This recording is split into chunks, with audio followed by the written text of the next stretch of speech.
Hey guys, welcome and welcome back. Today is Monday, the 5th of September, and I just wanted to answer some questions that I got from Phila. I hope I pronounced your surname correctly, Phila. So I got these questions back in January. I'm really sorry that it took me this long to answer these questions, but the main reason I went back and the main reason I'm doing this whole video is because I believe that these questions that Pila asked me might help a lot of people out there. So I'm just gonna go through the questions and yeah, answer them to my best ability. Okay, without wasting any time, so there's three sections, but I'm only gonna focus on the one section, which is titled Young Adult Stuff. So the first question is what is your take on the young professionals bank account if you are subscribed to one? So this is what got me to answering these questions, this very first question, because this, okay, I'll get into it just now. Okay, so there's that question, and then 1.1, at which point in your career did you get it and how has it helped you? Okay. Okay, firstly, yes, I do have a young professionals bank account. I have it with Standard Bank, and I'm not affiliated in any way with Standard Bank, and this is not sponsored by Standard Bank in any way. But the reason I'm mentioning Standard Bank in particular, it's because those are the people who I have the bank account with, this particular bank account, and it opened a lot of opportunities for me, because I remember, I think it was during my third year of working, second or third year of working, I had been trying to apply for car funding to get a car. I was really struggling to get car finance, to get my first car, and one of the reasons was because I didn't have a good enough credit score, as they said. And one of my friends who was already working at the time suggested that I try get a Standard Bank Young Professionals bank account, which would then essentially give me access to the bank through a private banker. So I went ahead and applied for the Young Professionals bank account, and I think you only need a degree for that. You need a degree, the specific degrees that they require. I'll just put all the information in the description section for you guys to go through. So the Standard Bank Young Professionals, or I think it's just Professionals bank account, essentially gives you access to a private banker at Standard Bank. So a private banker is someone who would it's someone who you would contact whenever you needed help with any banking related stuff. So for instance, as I was trying to get car finance, I went through my private banker and asked them to apply for me for the car finance, and I told them that I had already tried applying with Standard Bank and my application had already been rejected.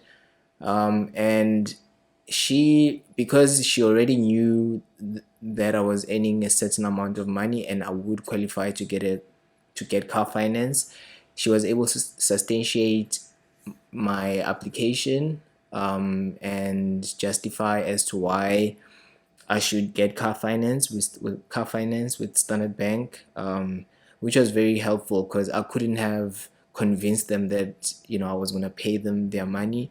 So she did that on my behalf. So that's one of the benefits that I got from using the Standard Bank Young Professionals or Professionals account.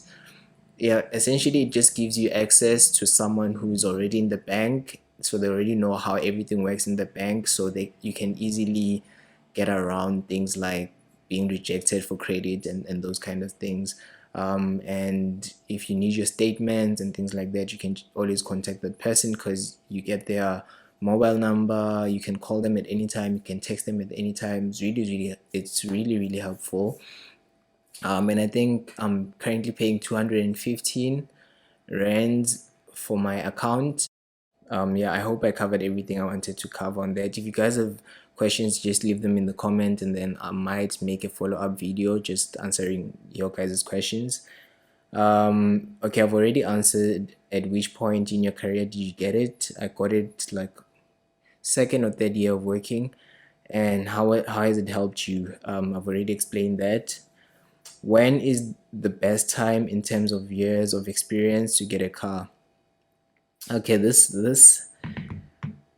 one is quite interesting. It's a very interesting question because the moment I think the moment I started earning enough to afford a car, I didn't even think twice about it. Like I just went, applied for, car finance, and for me, like it was one of those things I needed to do to show. I guess at the time it was to show everyone that okay, guys, I'm working, I'm doing good. I didn't really need a car to be honest because I lived 10 minutes away from work. So before then, I would just take a taxi, like 10 minutes, and taxis in Cape Town are pretty efficient. I mean, I think they're pretty efficient everywhere, really, in South Africa. I would hope. Yeah, so there was no need for me to get a car. I just got a car because, like I was working, I was getting money. I wanted to be able to, drive my own car. So yeah, I didn't have like any solid reason for me to get a car. But to answer your question, I'd say if you are planning on getting a car, you can get a car like when you first start working. I mean, it's good to have a car. Don't get me wrong. Like a car gives you the convenience. You can go anywhere at any time. You don't have to wake up at 6 a.m. to catch that taxi to work. If you are going to the office, it just brings about a lot of flexibility and convenience. But it does, however, come at a cost because you obviously have to get a loan, car finance, and depending on the car that you will be getting, you're looking at five. Well, it's really up to you. If you earn enough, you could try pay it off within, I don't know, 5 years, but it might take longer than that. So to answer your question, if you think you can afford to get a car, and you have a valid reason for getting one, besides getting it for to show people that you've made it, even though you know you might have not necessarily made it. I wouldn't. I mean, like it's great to have a car. Like it's good to have a car. You can go anywhere. You can like there's a lot you can do when you have a car, but it also comes with other expenses because now you're gonna want to drive somewhere. You're gonna spend money on petrol. Like it just comes with a whole lot of expenses. So before you get a car, just make sure that you are aware of those expenses that it might come with the petrol. Make sure you get your car with a service plan so that you don't have to pay for a service every year. um what else? Yeah, like just in case like your car gets into an accident, you need to have insurance. Actually, if you are going to get your car financed, it has to be insured. You can't get car finance if you don't have insurance. So that's another cost that comes with the car, and you're going to be paying for insurance for the duration of the loan. So those are the things you need to think about. However, let me see if there's what is the best way to get a car and how much should one spend. Okay, cool. So yeah, I'm just gonna close the second question and move on to the next question because it's still up on the car. When is the best time? Okay, no, I've already answered that. What is the best way to get a car and how much should one spend on it? I would say it all depends on how much you earn. If you earn enough money, I would advise you get yourself a second-hand car, which will be cheaper to buy cash because you can save up depending on how much you earn. You can put money aside and get yourself a second-hand car, or you could obviously finance a second-hand car, which would be the second option. The one thing I wouldn't recommend is getting a brand new car. Like there's no point of getting a brand new car. There's honestly no point of getting a brand new car. I got a brand new car, and a few years later I realized that I didn't need a brand new car. Like I just needed a mode of transportation, something to take me from point A to point B. Because you will get to a point in life where you wanna start paying off your debt, and then you realize that you've accumulated unnecessary debt by getting a brand new car that's not bringing you any value, besides moving you from point A to point B. So I would advise that you get a second-hand car. For instance, if you're looking to buy a VW Polo, you can get a good second-hand VW Polo for half the price you would pay for a brand new car, which essentially means that you can pay it off much quicker, or you can even save up for it and get it cash if you are able to save. Yeah, so I would say ideally you don't want to spend more than 100,000 on a car if you're buying it secondhand.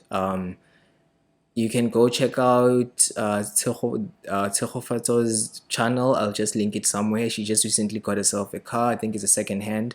Can't remember exactly how much she paid for it, but it was a demo, which would obviously cost more than a second hand car. But I'm against getting brand new cars. There's no necessity for that. You shouldn't get a brand new car. Yeah, that's all I'm gonna say on that. But yeah, Pila, and everyone else, try get a second-hand car. You wanna thank me later. Like, trust me, you wanna thank me a few years later when you've paid it off and you don't have debt. So try get a second-hand car. If you are gonna finance it, try and pay as much as you can afford to, so that you finish paying off the car much quicker.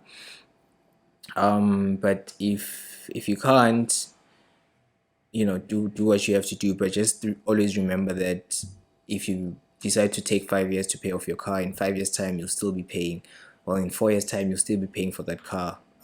It's something you have to think about. Well, I'm gonna move on to if any one of you guys who's watching has anything to add, any comments, please go ahead, because this is purely based on my experience. Yeah, and it's advice. It's either you take it or you don't. Okay, cool. So any tips on okay, so I'm on question number 4. There's 8 questions. I'm on question number 4. Any tips on what to consider when looking for an apartment in Cape Town? I think it also boils down to personal preference. It essentially boils down to personal preference, because for me personally, like I've always enjoyed, or I've always liked rather, living in town, in the CBD, or like near the CBD, or within like a 5 kilometers radius around the CBD, right? So essentially that means that apartments in that radius are going to cost slightly more than apartments outside of that radius, right? So any tips on what to consider when looking for an apartment in Cape Town? So essentially I'd say try get an apartment that you might stay in for more than 2 years or even longer, because what happens with moving into an apartment is that there's cost involved when moving into an apartment. Obviously, like if you don't have any furniture, good for you, because you just take your bags, move in. But the moment you start accumulating furniture and things, it becomes costly to move around between places, right? So rather find a place that you're planning on living in for an extended period of time. So yeah, that's all I would say on that. seeing that there are other questions on accommodation. Question 5: is it important to get a two-bedroom apartment straight away for someone who will be doing a lot of remote work to use the second room as an office space? I wouldn't necessarily say get a two-bedroom room or get a two-bedroom apartment, because it's gonna come it's gonna cost more than a one bedroom would cost, right? So I'd rather say try get an apartment with an open living area so that you can set up your little workstation at the corner somewhere, and you can still have the living area do what it's meant to do, right? Because if you're gonna get a two-bedroom apartment, then that means you're gonna essentially pay more than you would have paid for a one-bedroom apartment.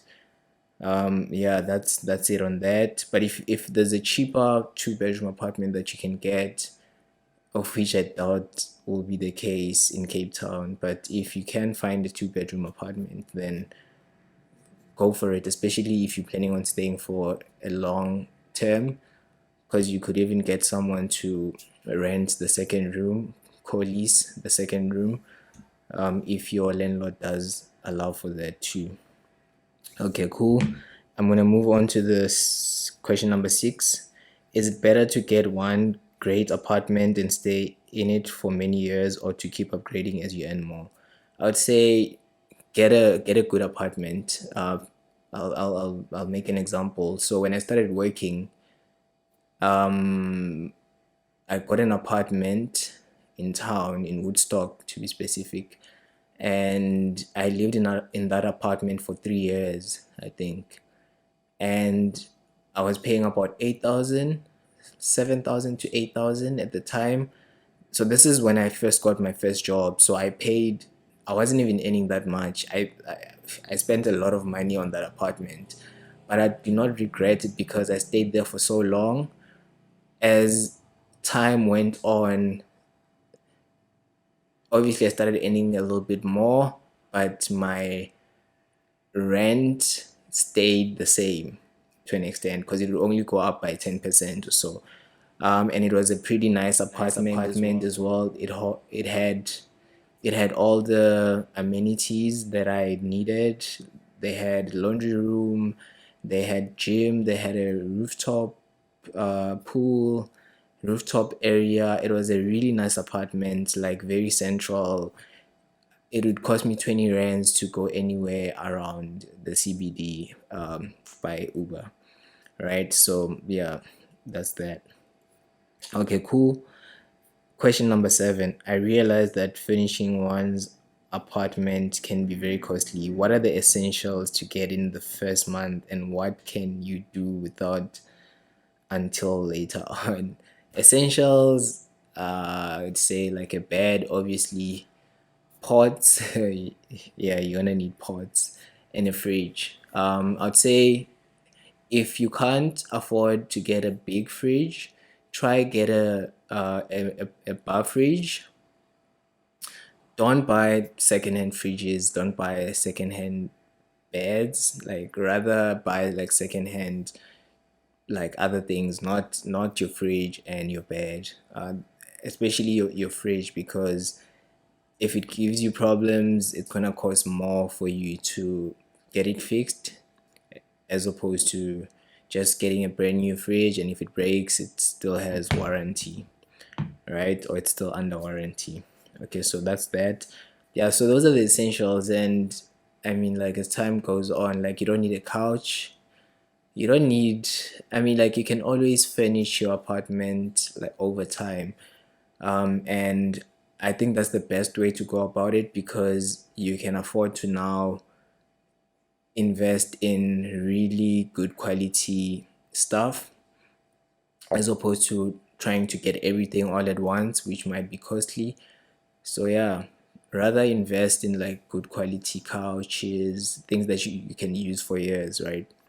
Instead of just buying a couch for the sake of buying a couch. Okay, cool. I'm just gonna go on to the next question, and our last question. What do you like and what do you dislike about Cape Town? Okay, Cape Town is probably like my favorite city to live in South Africa because I've lived there for like 9 years. And what I really like about Cape Town is that it's relatively safe compared to other places in South Africa, especially Joburg. I've never really had any incident in Cape Town. Not to say that there isn't any crime, because I've had a lot of stories, like a lot of terrible things have happened to people in Cape Town.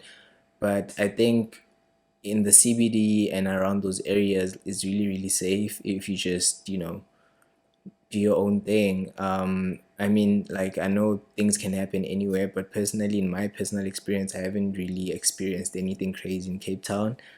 And that's why I prefer Cape Town over Joburg. So another thing, obviously, the beach. The beach in Cape Town, the beaches in Cape Town are, some of the best in the world, to be honest. And it only takes leaving South Africa to realize that we have some of the, best beaches in South Africa. And not just that, Cape Town in itself, like, it's just a really beautiful area. There's so much you can do in Cape Town. The wine tasting, groove, there's literally almost everything, and you don't have to travel. Okay, that's a big one actually. You don't have to travel long distances to do stuff. Unlike in Joburg, when I lived in Pretoria, I would literally have to drive an hour every time I needed to go somewhere. Just gonna check on the thing one last time.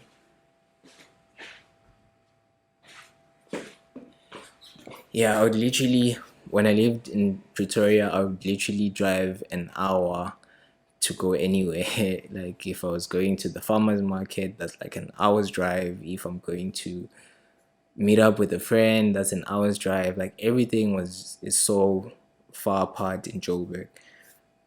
Well, at least it was for me because I'm not that familiar with Gauteng. I mean, I'm from Gauteng, but I haven't lived there as an adult. I only lived there this year for like a couple of months. So everything is, spread out in Joburg. And yeah, that's why I love Cape Town. What do I dislike about Cape Town? The wind. Yeah, like I don't like the wind in Cape Town. Hey, like that's one thing that I dislike the most, I'd say. Um, what else? I mean, there isn't much, to not like in Cape Town. I don't know. Maybe I would need to think about this, and maybe I can just jump on the comments and say what it is that I don't like. But yeah, I hope I answered all of the questions. Again, Pila, I'm really, really sorry that I am only putting this video out now. I know a lot of these answers could have potentially helped you when you were transitioning into your first job. I hope you're doing well. I hope every single one of you guys is doing well. If you have more questions, please drop them in the comment section, and I'll check you guys on another one.